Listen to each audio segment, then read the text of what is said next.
Hello everybody, here we are today talking about the New York Rangers, the fact that they are the first team in the league to clinch a playoff spot, and then just some other positives for the Blue Shirts. So before we get into that, please make sure to subscribe if you're new to me or hockey, whatever the case may be. That being said, let's get on into it. So yesterday, Philadelphia and New York were able to have a fun game where the Flyers took an early 2-0 lead before the Rangers ended up coming back and winning 6-5 in overtime.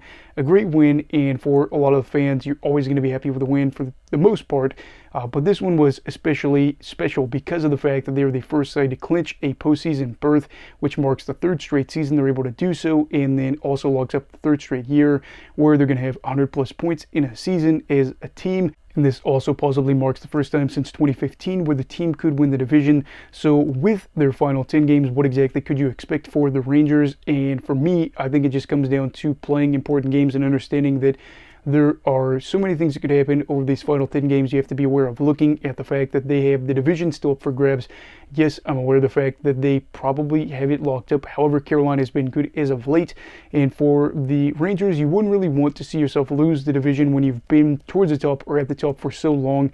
So closing out the year well and being able to win that first division title in nearly 10 years would be big. Also, the fact that the President's Trophy is still up for grabs is going to be something that is exciting as well. There are like 6 or 7 teams that could go out there and possibly win it. New York is one of those sides that probably has a better chance than some other teams. So seeing if they can have a good run to close out the year and win the President's Trophy and say not only are we division champs, but we are the best team in the regular season would be kind of fun to see for bragging rights for a side that got knocked out in the first round last year in an early exit, where you know that they are just really feeling motivated going into this postseason to say, hey, this is not that team, we are more like the 2022 team, if not maybe even better. As for some things that have gone right for them this time, clearly winning has been one of those, as they are on pace for about 55 wins, which would actually be the most in team history, and is something that is a little surprising with how old this side has been. They didn't start out the year incredibly well from what I remember. However, since December, they've been able to put together a lot of nice win streaks, and then at one point I think had a double-digit win streak in the year. It might have been 9 games, but I think they did get it to 10. But this is a side that, again, since December is one of those clubs that just really looks like maybe they could continue to be the President's Trophy winner, and that's been great. The power play has been incredible for them as well too, as they are 4th overall in power play percentage and 3rd in goals for per 60. This is a side that has seen a lot of success on the man advantage, as opposed to a team like we talked about yesterday in the video about the Flyers, where they are dead last in the NHL for power play percentage. When the Rangers are on the man advantage, they are the team that you sit up in your seat and say, hey, what's going to happen? Whereas if you're more of a pessimist, especially as a Philly fan, maybe you're saying it's time to go get a snack because we're not going to score a goal here. Now, if it was on the PK, they will, because I think they have 15 shorthanded goals this season. But yeah, as for the Rangers, clearly things have been going well for them when they have extra attackers. And what exactly are some other things that are positives for them? I think Artemi Panarin is one of those, and is somebody that has been fun to watch. He is the first Rangers player since Yager, since the 2000s, to be able to hit 100 points in a season. And Artemi was that big fish. You know, he was the guy that was going to come over to the Big Apple and help turn things around.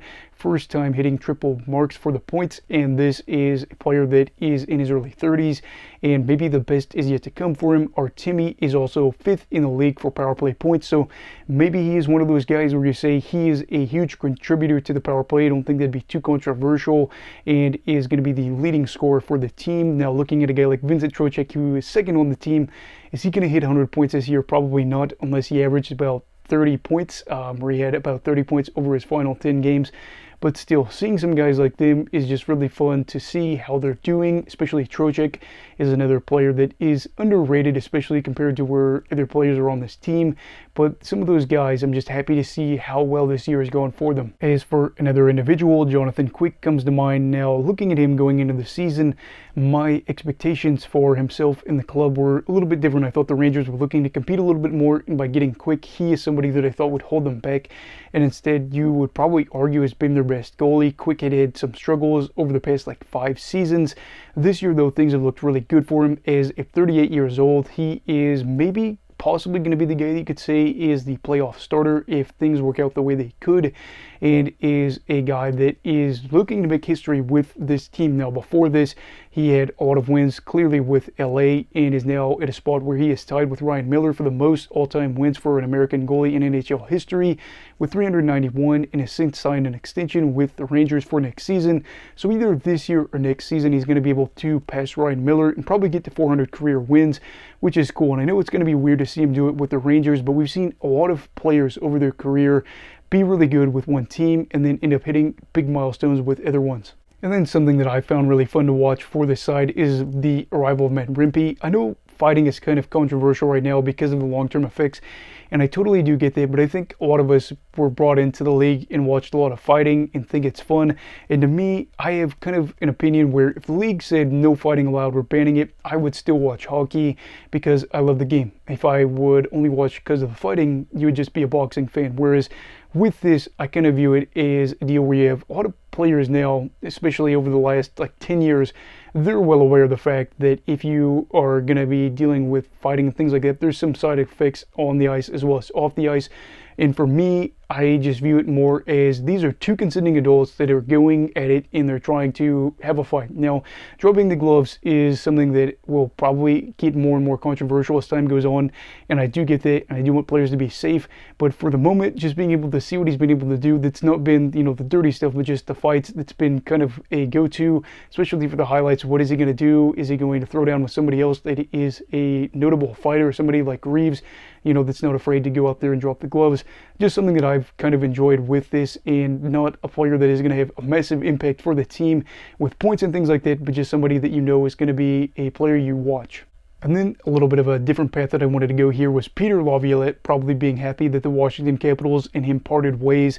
The Capitals didn't make the playoffs with him last season, and they are a team that I didn't really expect to make the playoffs this year, whereas the Rangers, I think, were a side that a lot of people expected to make the playoffs, and he kind of fell up, if that makes any sense. You hear a lot of times about people maybe in a corporate job where they don't necessarily have success in one area and then they're able to rise. I'm not saying that Laviolette is a terrible coach or anything, but to go from 2023 Caps to the 2024 Rangers is clearly a rise at the moment. So in the short term for him, he's probably going to be pretty happy about being a coach that could very well go on to win a Stanley Cup with a new team after parting ways, if you will, with the team from the season prior.